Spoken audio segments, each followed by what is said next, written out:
get all the news from WTCN TV's expanded news gathering facility. WTCN TV, Channel 11. This is KARE 11 News at 10.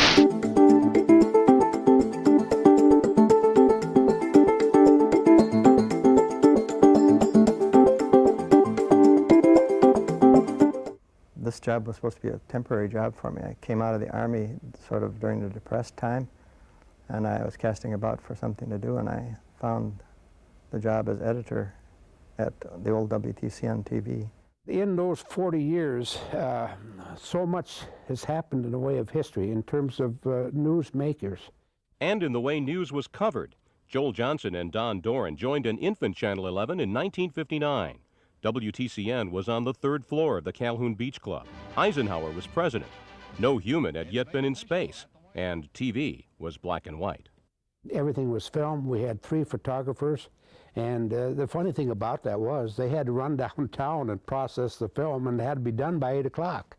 Film meant klutzy 16mm Fresolini cameras for sound, but most video actually came from wind-up silent film Bell & Howell cameras like this one at the Pavic Museum in St. Louis Park. The film actually had to be processed for an hour before Don and Joel could even begin to edit. Then we would actually physically break the film into pieces and then splice it back in the order that it made sense. It was slow and nerve-wracking, like the day Soviet Premier Khrushchev visited Iowa, and Rookie Johnson got the film late. With my lack of skill at that time, I had a real hard time getting it done on time. As a matter of fact, it looked pretty bad as I think back on what we finally got on the air. The 70s brought new studios in Golden Valley and the speed and weight of videotape cameras to news. The photographers went from using a relatively small camera that they wound up to one that included a sort of a little suitcase that they slung over their shoulder. The load used to be about 85 pounds. We had a 50 recorder, a 3/4-inch camera, a light belt, a tripod, and a light that sat on top of your camera. I don't think there's a person that was shooting back in the old days that didn't have a bad back. But videotape brought crisper pictures and faster editing.